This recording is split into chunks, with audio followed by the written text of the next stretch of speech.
What if something has been hidden in your bloodline for generations, and you were never supposed to find out? You look at your family tree, and something doesn't make sense. A name that doesn't quite fit, or a part of your family that always felt different. Different enough that no one really explained it. Your DNA might be telling a story no one ever told you. A story that was changed, simplified, or completely erased. Sometimes, those differences point to something very specific. A history that was often hidden and rarely talked about openly. Especially in families where identity had to be adjusted to survive.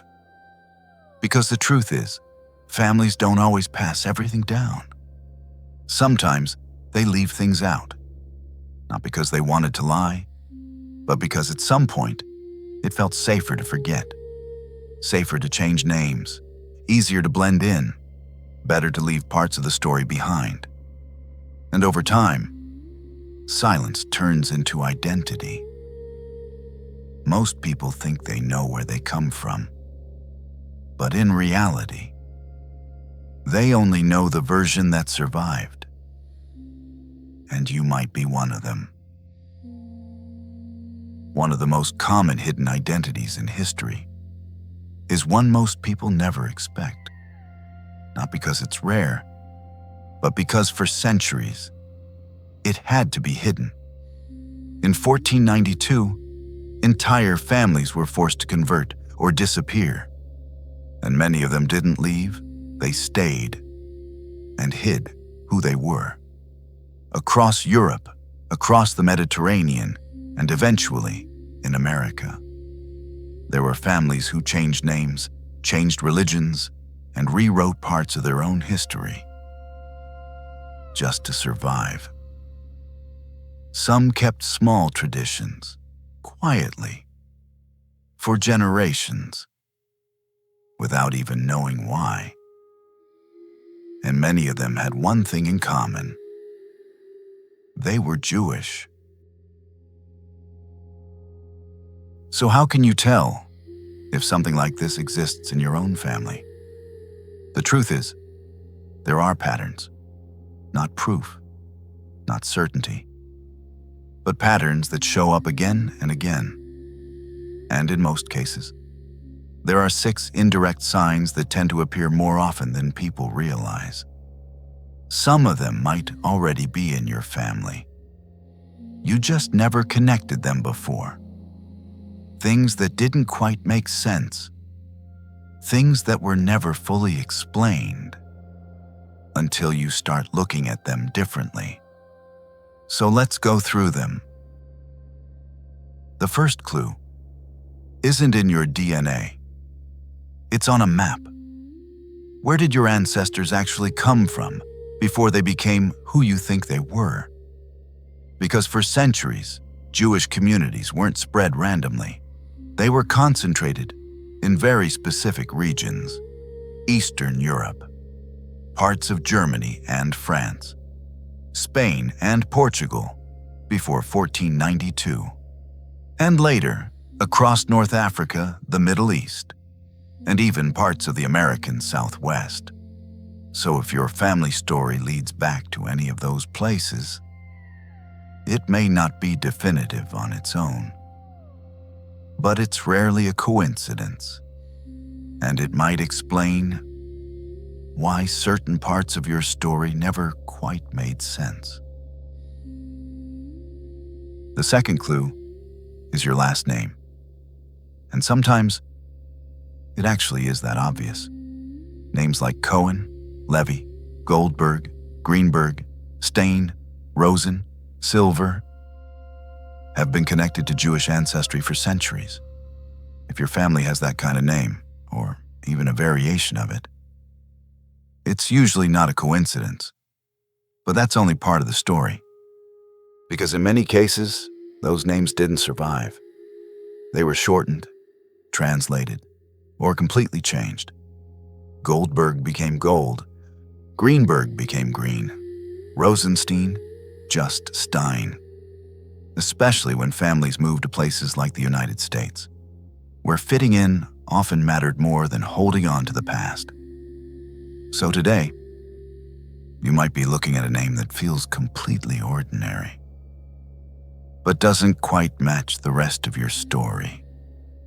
And when that happens, it's not just about the name you have. It's about the one you might have lost. The third clue is in your family's habits, not the obvious ones, the ones no one ever really explained. A candle lit on Friday night for no clear reason, avoiding certain foods, but never talking about why. A day of rest that didn't quite match the religion around it. Small traditions that felt important, but were never fully understood. In some families, these things were passed down quietly, without context, because at some point, explaining them became risky. And over time, the meaning was lost, but the habit remained. So if your family had traditions like that, things that didn't quite fit, you might not be looking at coincidence. You might be looking at something that was never meant to be remembered openly. The fourth clue is your DNA, but not in the way most people think. A lot of people take a test, see a percentage, and assume that's the full story. But it's not that simple. Because DNA doesn't stay intact forever. With every generation, it gets diluted, mixed, broken into smaller and smaller pieces. So if that ancestry goes back far enough, it might not show up clearly anymore. And there's something else. These tests don't compare you to history. They compare you to modern populations. So instead of a clear label, you might see a mix. Southern Europe, North Africa, the Middle East. But sometimes, the real clue isn't in the percentage at all. It's in your matches. If you start seeing multiple connections to people with known Jewish ancestry, that's when things start to get interesting.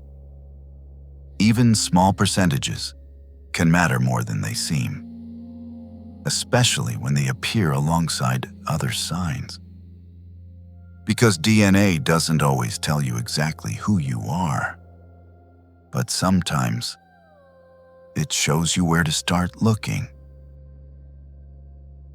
The fifth clue is in the breaks in your family history.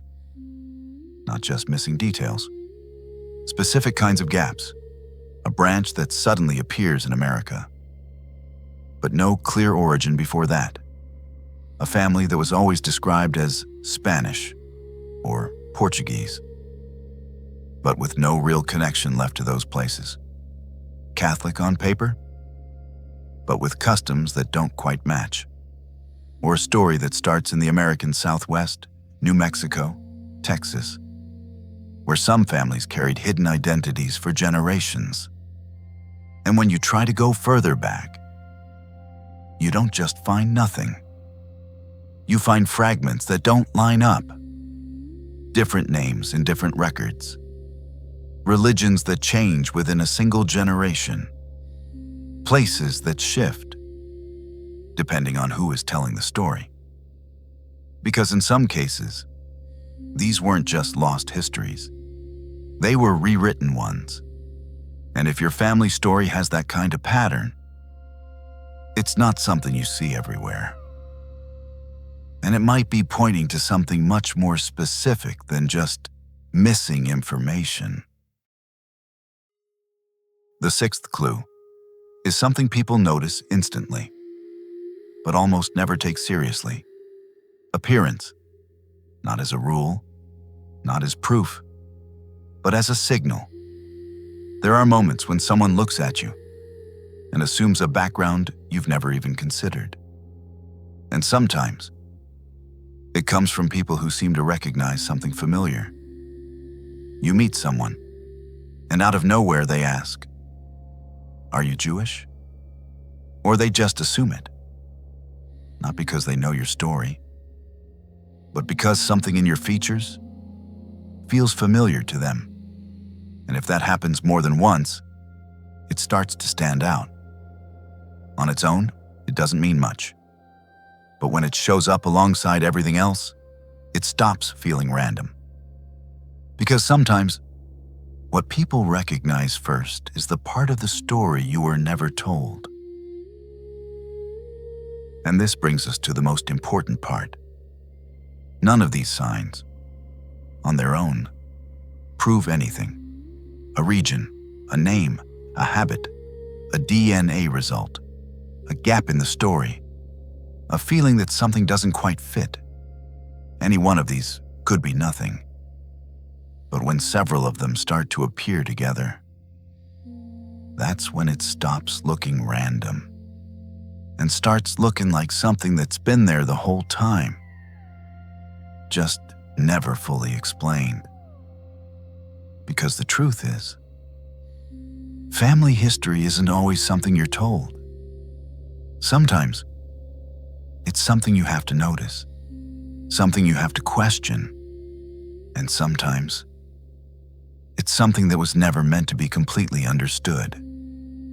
So now I'm curious about you. Have you ever noticed anything like this in your own family?